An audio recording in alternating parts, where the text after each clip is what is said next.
بسم اللہ الرحمن الرحیم۔ آپ سب جانتے ہو چونکہ انسان کی جو پیدائش کا مقصود ہے دنیا میں وہ اللہ تعالیٰ کی عبادت اور اس کی معرفت ہے، اور ظاہر ہے کہ اللہ تعالیٰ کی جو معرفت ہے وہ اللہ کے بتائے بغیر حاصل نہیں ہو سکتی۔ اللہ کی جو عبادت ہے اس عبادت کے طریقہ کار کیا ہونے چاہیے، کس موقع پر کتنی عبادت کرنی ہے اور کس انداز سے کرنی ہے، یہ چیز بھی بغیر اللہ کے بتائے حاصل نہیں ہو سکتی۔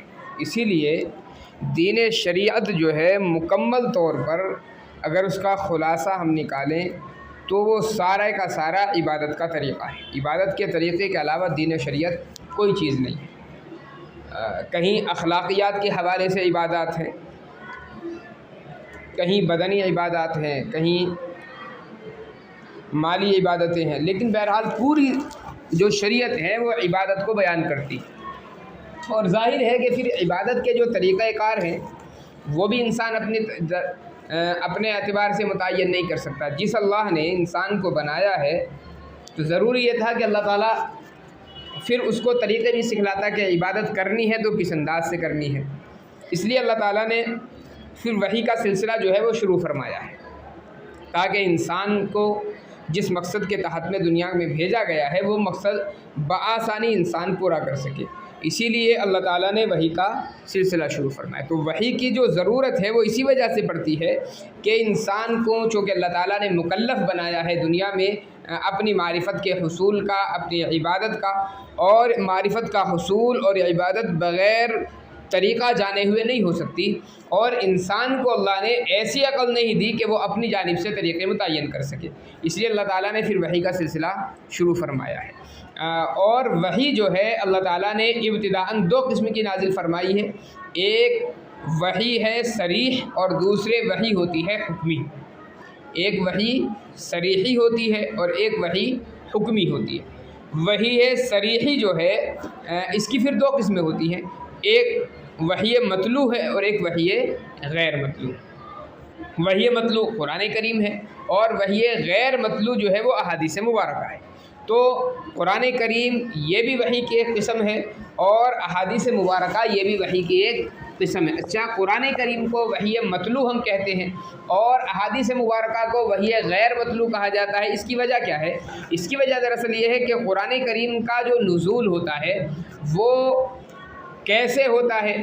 اللہ تبارک و تعالیٰ کو جب کوئی آیت نازل کرنی ہوتی ہے، کوئی صورت نازل کرنی ہوتی ہے تو اللہ تعالیٰ براہ راست حضرت جبرائیل علیہ السلام کو وہ حکم سناتے ہیں، اور جو الفاظ اللہ تبارک و تعالیٰ کی جانب سے جن الفاظ کا صدور ہوتا ہے حضرت جبرائیل علیہ السلام بعینہ وہی الفاظ یاد کرتے ہیں، اور وہی الفاظ یاد کر کے پھر نبی پاک صلی اللہ علیہ وسلم کی طرف وہ لے کر کے آتے ہیں، اور نبی پاک صلی اللہ علیہ وسلم کے طرف جو القاء کرتے ہیں بعینہ انہی الفاظ کا القاء ہوتا ہے جو اللہ تبارک و تعالیٰ کی جانب سے ہوتے ہیں۔ پھر نبی پر جب وہ الفاظ نازل ہوتے ہیں تو نبی کو بھی ان الفاظ میں ذرہ برابر تبدیلی کی اجازت نہیں ہوتی ہے۔ نبی پر جیسے الفاظ آئے ہیں نبی انہی الفاظ کو بعینہ امت تک پہنچاتا ہے۔ صحابہ کرام کے سامنے چنانچہ آقا علیہ السلام پر جب وحی نازل ہوتی تھی تو بعض ضابطہ اللہ کے نبی صلی اللہ علیہ وسلم انہی الفاظ کے ذریعے وحی کو سناتے تھے، اور ظاہر ہے چونکہ وحی کے وہی الفاظ سنانے ہیں تو کچھ نہ کچھ نبی کو بھی تردد رہتا تھا اور کچھ نہ کچھ فکر سوار ہوتی تھی۔ اسی لیے قرآن کریم میں سورہ قیامہ جو ہے، سورہ قیامہ کے اندر حکم نازل ہوا لا تحرک به لسانک لتعجل به ان علینا جمعہ وقرآنہ۔ چونکہ نبی پاک علیہ السلام کو یہ حکم معلوم تھا کہ وحی مطلوع جو ہے یعنی قرآن کریم اس کو بعینہ ہی نقل کرنا ہے، اس کے اندر تبدیلی ذرہ برابر نہیں ہونی ہے۔ اس لیے نبی پاک صلی اللہ علیہ وسلم پر جب وحی نازل ہوتی تھی تو آپ کی کوشش یہ ہوتی تھی کہ جلدی جلدی اس کو پڑھ کر کے یاد کریں۔ اب ادھر حضرت جبرائیل علیہ السلام نازل کر کے گئے، سنا کر کے گئے، اور ادھر اللہ تبارک و تعالیٰ کی جانب سے نازل کردہ الفاظ کو بعینہ یاد کرنے کی فکر نبی علیہ السلام کو مجبور کرتی تھی کہ فوراً اس کو وہ ریپیٹ کریں، فوراً پھیرتے جائیں اس کو۔ اب چونکہ اس میں تکلیف بھی تھی ظاہر بات ہے، اس لیے اللہ تعالیٰ نے فرمایا کہ چونکہ الفاظ ہمارے ہیں اور بیانی ہی نقل بھی آپ سے کرانا ہے، اس لیے آپ کو محنت کی ضرورت نہیں ہے، ہماری اپنی ذمہ داری ہے۔ تو قرآن کریم میں اس لیے کہا گیا لا تحرک بہ لسانک لتعجل بہ، آپ جلدی جلدی یاد کرنے کی غرض سے آپ زبان کو حرکت نہ دیں، خاموشی سے آپ سنتے رہیں، اطمینان سے سنتے رہیں۔ حضرت جبرائیل علیہ السلام الفاظ سنائیں گے اور اللہ تبارک و تعالیٰ کی جانب سے آٹومیٹک یہ سسٹم رکھا گیا کہ نبی پاک علیہ السلام کے دل پر وہ الفاظ خود بخود نقش ہو جاتے تھے۔ تو اس کو وحی مطلوب اس وجہ سے کہتے ہیں کہ نبی پاک علیہ السلام کو بعین ہی تلاوت کرنے کا حکم دیا گیا، حضرت جبرائیل کو بھی بعین ہی تلاوت کرنے کا حکم دیا گیا ہے۔ پھر امت کو، جب امت کی طرف یہ قرآن کریم نازل ہو گیا تو امت کو بھی حکم دیا گیا ہے کہ قرآن کریم کی نماز کے اندر بھی تلاوت کرنی ہے اور نماز کے علاوہ بھی قرآن کریم کا کچھ حصہ متعین کرنا ہے اور اس کی تلاوت کرنی ہے۔ تو چونکہ تلاوت اس کی مشروع رکھی گئی، اس وجہ سے اس کو کہا گیا وحی متلو، تلاوت کی ہوئی۔ اور احادیث مبارکہ جو ہے وہ وحی متلو نہیں ہوتی، یعنی تلاوت ان کی مشروع نہیں ہے، اور مشروع ہونے کا مطلب یہ ہے کہ باضابطہ ان کی تلاوت کا حکم نہیں دیا گیا ہے، اس وجہ سے وہ وحی غیر متلو، وحی غیر متلو ہے، لیکن بہرحال ہے دونوں وحی کی قسم، ہے دونوں وحی کی قسم۔ اچھا، پھر ایک چیز اور ہے، قرآن کریم کی وحی کا جو سلسلہ ہے وہ تو ہمیں تقریباً معلوم ہے کہ حضرت جبرائیل علیہ السلام آتے تھے اور نبی پاک علیہ السلام پر اس کا القاء کر دیا کرتے تھے۔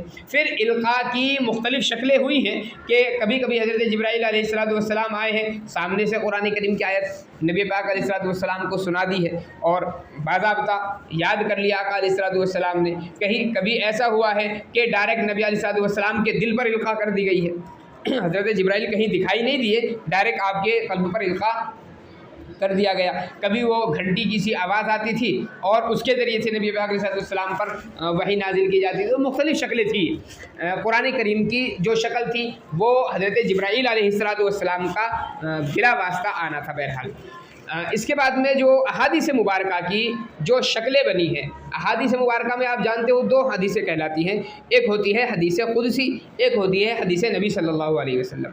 حدیث قدسی یہ بھی وحی ہوتی ہے اور نبی پاک علیہ السلام کی جو احادیث مبارکہ ہے یہ بھی وحی کی ہی ایک قسم ہے۔ البتہ ان دونوں میں بھی پھر فرق ہو جاتا ہے۔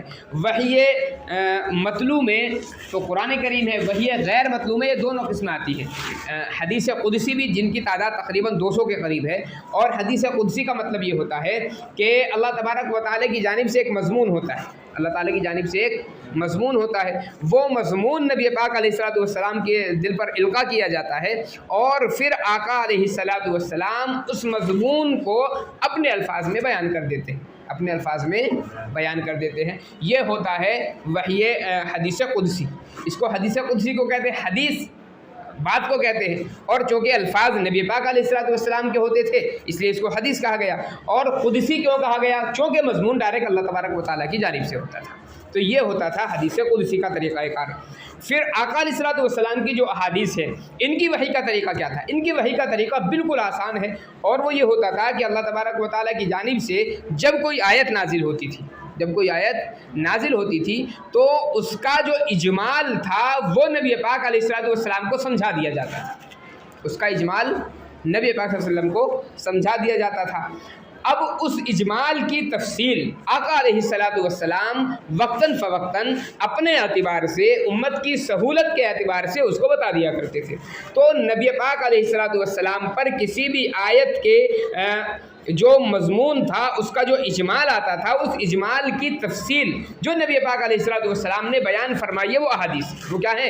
احادیث۔ تو مضمون جو تھا وہ اس کا بھی اللہ تبارک و تعالیٰ کی جانب سے ہوتا تھا، البتہ تفصیل اس کی اللہ کی جانب سے نہیں ہوتی تھی، تفصیل نبی پاک علیہ السلام کی اپنی ہوتی تھی، الفاظ بھی نبی پاک علیہ السلام کے اپنے ہوتے تھے۔ یہ ہوئی احادیث مبارکہ، اور اسی لیے اس کو وحی کی ایک قسم کہا گیا جو کہ اجمالی مضمون بہرحال اللہ تبارک و تعالیٰ کی جانب سے۔ اس کی مثال کے طور پر یہاں پر آپ دیکھیں استفتاء آتے ہیں، ٹھیک ہے، بہت سارے استفتاء آتے ہیں۔ اب صدر مفتی جو ہے بہت سارے استفتاء اس کے پاس میں رکھے ہوئے، انہوں نے متعین کر دیا چند مفتیان کرام کو کہ آپ کو اس کا جواب لکھنا ہے، آپ کو اس کا جواب لکھنا۔ اب کوئی استفتاء انہوں نے اٹھایا، اس کو پڑھا، اور پڑھنے کے بعد میں انہوں نے کہا مفتی صاحب اس کا جواب لکھ دیجیے حضرت، کیا لکھنا ہے؟ طلاق واقع ہو گئی ہے لکھ دیجیے۔ اب آپ استفتاء جب پڑھ کر کے دیکھیں گے اس کا جواب، تو اس میں صرف یہ الفاظ نہیں ہوں گے کہ طلاق واقع ہو گئی ہے، اس میں پوری تفصیل وہ اپنی طرف سے، جو نیچے کا مفتی ہوگا وہ جب جواب لکھے گا تو پوری تفصیل اپنی طرف سے وہ لکھے گا۔ البتہ اجمال کس کی طرف سے ہے؟ وہ صدر مفتی کی طرف سے، یعنی اصل جو حکم تھا وہ صدر مفتی نے بتلا دیا، اس مسئلے میں آپ کو یہ لکھنا ہے طلاق واقع ہو گئی، اس مسئلے میں یہ لکھنا ہے طلاق واقع نہیں ہوئی، اس مسئلے میں یہ لکھنا ہے ایک طلاق رجعی واقع ہو گئی یا 3 طلاق واقع ہو گئی ہیں۔ تو یہ جو اجمال ہے یہ صدر مفتی کا ہوتا ہے، لیکن جو تفصیل ہوتی ہے وہ صدر مفتی کی نہیں ہوتی، وہ نیچے والے اپنے اعتبار سے تفصیل کرتے ہیں۔ البتہ وہ جو نیچے والے تفصیل کرتے ہیں وہ اسی روشنی میں ہوتی ہے جو بڑے مفتی صاحب کی طرف سے جواب آ چکا ہوتا ہے۔ اسی لیے چھوٹے مفتی صاحب جب کوئی استفتاء لکھیں گے باضابطہ وہ صدر مفتی کی خدمت میں پیش کریں گے، اور وہ پھر پڑھ کر کے دیکھیں گے، اگر مضمون ان کے مطابق ہوگا تو دستخط کر دیں گے، کوئی غلطی ان کو نظر آئے گی واپس کریں گے کہ جی یہ غلطی ہے، اس کو صحیح کر کے لاؤ۔ ہوتا ہے نہیں ہوتا، یہ طریقہ کار ہوتا ہے۔ تو اس میں آپ دیکھیں کہ اجمالی جو مضمون ہے وہ صدر مفتی کی طرف سے آ رہا ہے، اور نیچے کی جو تفصیل ہے وہ چھوٹے والے مفتی صاحب کر رہے ہیں، لیکن وہ تفصیل بعین ہی صدر مفتی کی منشا کے مطابق ہوتی، اور اگر منشا کے مطابق نہیں ہوتی تو صدر مفتی دستخط نہیں کرتا ہے، پھر اس کو واپس کر دیتا ہے۔ تو قرآن کریم جب نازل ہوا ہے، اللہ تعالیٰ نے اجمالی جو احکامات تھے وہ نبی پاک علیہ الصلوۃ والسلام کے دل پر القاء فرما دیے، پھر نبی پاک علیہ الصلوۃ والسلام نے وقتاً فوقتاً امت کی جہاں جیسی ضرورت پیش آتی تھی وہاں پر امت کو اس کی تفصیل بتائی۔ مثال کے طور پر اللہ تبارک و تعالیٰ نے نماز کا حکم نازل فرمایا، اقیموا الصلاۃ، نماز پڑھو، نماز پڑھو۔ اب اللہ نے ظاہر بات ہے جب یہ کہا کہ نماز پڑھو تو قیام نماز سے مراد کیا ہے یہ بھی نبی پاک علیہ السلام کو بتلائی ہے، کیونکہ اگر یہ نہیں بتلایا جاتا اللہ تبارک و تعالیٰ کی جانب سے تو پھر نبی پاک علیہ السلام اس کو سمجھتے کیسے؟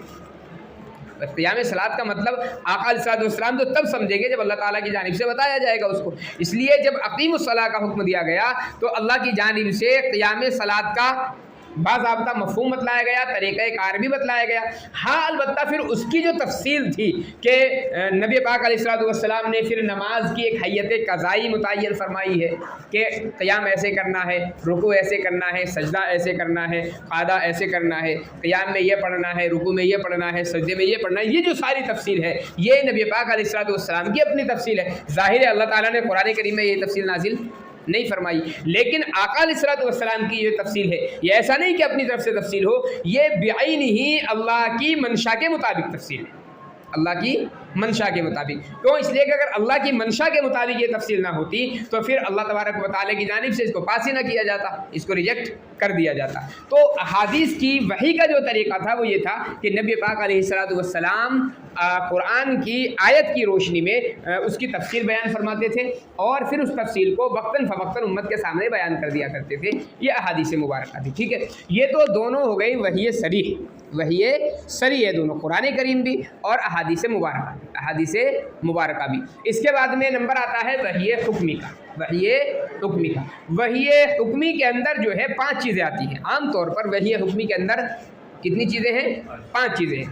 نمبر 1 پر ہے نبی کا خواب، نبی کا خواب۔ دوسرے نمبر پر ہے نبی کا اجتہاد، نبی کا اجتہاد۔ تیسرے نمبر پر ہے امت کا اجماع، امت کا اجماع۔ چوتھے نمبر پر ہے صحابہ کرام کا اجماع، اور 5ویں نمبر پر ہے مجتہدین امت، نہیں غلط ہو گیا، چوتھے نمبر پر صحابہ کرام کا اجتہاد، صحابہ کرام کا اجتہاد، اور 5ویں نمبر پر ہے مجتہدین امت کا اجتہاد، مجتہدین امت کا اجتہاد۔ تو وحی حکمی کہلاتی ہے۔ نمبر ایک نبی پاک صلی اللہ علیہ وسلم کا خواب، نمبر 2 نبی کا اجتہاد، نمبر 3 امت کا اجماع، نمبر 4 صحابہ کرام کا اجتہاد، نمبر 5 مجتہدین امت کا اجتہاد، ٹھیک ہے۔ نبی پاک علیہ السلام کے جو خواب ہوتے ہیں، بلکہ آقا علیہ السلام کیا اس سے پہلے جتنے نبی گزرے ہیں تمام نبیوں کے خواب وحی ہوتے تھے، تمام نبیوں کے خواب وحی ہوتے، البتہ وحی جلی نہیں ہوتے، وہ وحی سری نہیں ہوتے، وحی حکمی ہوتے، وحی حکمی ہوتے۔ دلیل کیا ہے خواب کے حجت ہونے کی؟ دلیل یہ ہے حضرت ابراہیم علیہ السلام کا واقعہ آپ پڑھتے ہیں کہ حضرت ابراہیم علیہ السلام نے خواب میں دیکھا تھا کہ حضرت اسماعیل کو ذبح کر رہے ہیں۔ اور چونکہ حضرت ابراہیم جانتے ہیں کہ نبیوں کا خواب حجت ہوتا ہے اور وحی ہوتا ہے، اس لیے حضرت ابراہیم علیہ السلام نے صبح کو یہ پس و پیش نہیں کیا کہ میں نے خواب ہی تو دیکھا ہے، ہو سکتا ہے سچا یا جھوٹا ہو، ایسا نہیں کیا، بلکہ فوراً اپنے بیٹے کو بتلایا کہ میں نے خواب دیکھا ہے، اب بتاؤ راضی ہو یا راضی نہیں ہو۔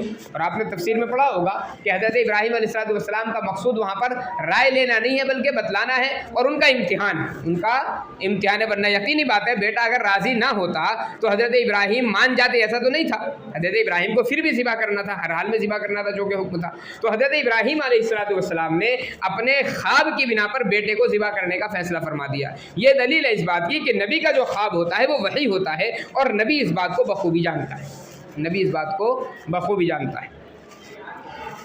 نبی کے علاوہ دیگر لوگوں کے جو خواب ہوتے ہیں وہ وحی نہیں ہو سکتے بلکہ بشارت ہوتے ہیں۔ اگر کوئی نیک آدمی اللہ کا ولی کوئی خواب دیکھتا ہے تو اس کو بشارت کے قبیل سے ہم کہہ سکتے ہیں، لیکن بہرحال وہ وحی حجت نہیں ہو سکتا ہے۔ تو یہ وحی حکمی کی پہلی قسم ہے۔ دوسری حکم ہے نبی کا اجتہاد، نبی کا اجتہاد۔ کوئی نیا مسئلہ پیش آیا ہے اور اللہ تبارک و تعالیٰ کی جانب سے کوئی حکم اس کا نازل نہیں ہوا، کوئی حکم نازل نہیں ہوا، نبی یا تو کوئی بہت اہم موقع ہوتا تھا تو نبی پاک صلی اللہ علیہ وسلم انتظار فرماتے تھے وحی کے نزول کا کہ شاید کوئی وحی نازل ہو جائے، اور اگر وحی نازل نہیں ہوتی تھی تو پھر نبی پاک علیہ السلام اپنی سمجھ سے خدا داد فہم سے فیصلہ فرما دیا کرتے تھے اور کسی بھی مسئلے کا حل نکال لیا کرتے تھے۔ تو نبی کا جو اجتہاد ہوتا ہے یہ بھی وحی کا درجہ ہے، یہ بھی وحی کا درجہ رکھتا ہے۔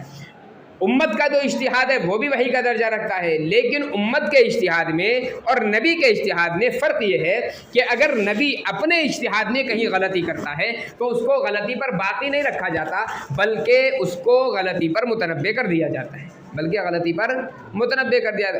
کا جو اجتہاد ہے، امت کا مجتہد جب اجتہاد کرتا ہے تو اس میں غلطی کا بھی امکان ہوتا ہے اور صحت کا بھی امکان ہوتا ہے۔ نبی کے اجتہاد میں بھی دونوں چیزیں ہیں، غلطی کا بھی امکان ہے، صحت کا بھی امکان ہے، لیکن نبی کے اجتہاد میں اگر غلطی ہو جاتی ہے تو اللہ کی جانب سے فوراً متنبع کر دیا جاتا ہے۔ امت کے مجتہد کے اجتہاد میں اگر غلطی ہوتی ہے تو اس کو اپنی غلطی کا احساس خود ہو جائے، بعد میں چل کر کے تو ہو جائے، لیکن اللہ کی جانب سے متنبع نہیں کیا جاتا۔ اس کی مثال سنیے گا، جب نبی پاک علیہ السلام نے غزوہ بدر کیا ہے اور بدر کے بہت سارے قیدی قید ہو کر کے آئے ہیں نبی پاک علیہ السلام کی خدمت میں، اس وقت نبی پاک علیہ السلام نے صحابہ کرام سے مشورہ کیا کہ ان کا کیا کرنا چاہیے۔ صحابہ کرام میں سے اکثر کی رائے یہ تھی کہ ان کو قتل کرنا ہے، ان کو قتل کر دینا چاہیے چونکہ دشمن ہے، اور اول والا میں دشمن کا سر کچل دینا چاہیے، ان کو اگر چھوڑیں گے دوبارہ تیاری کر کے آئیں گے اور ہمارے خلاف کھڑے ہو جائیں گے۔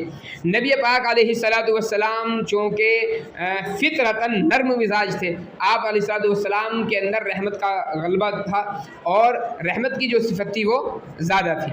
حضرت ابوبکر صدیق رضی اللہ تعالیٰ عنہ کا عالم بھی یہی تھا کہ آپ کے اندر بھی رحمت و رافت زیادہ غالب رہتی تھی، اس لیے حضرت ابوبکر صدیق رضی اللہ تعالیٰ عنہ کی رائے بھی اور خود نبی پاک علیہ السلام کی رائے بھی یہ تھی کہ ان کو فدیہ لے کر کے چھوڑ دیا جائے، فدیہ لے کر کے چھوڑ دیا جائے۔ یہ فیصلہ ہوا، نبی پاک علیہ السلام نے باضابطہ فیصلہ فرما دیا۔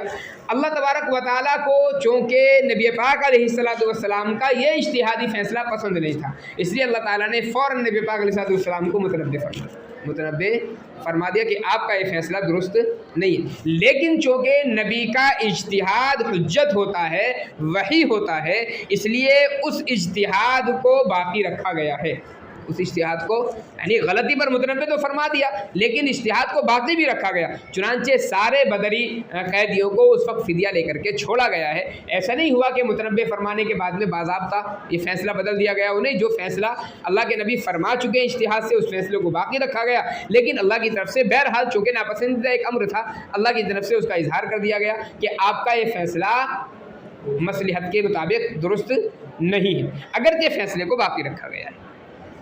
تو وحی حکمی کی یہ دو قسم ہیں۔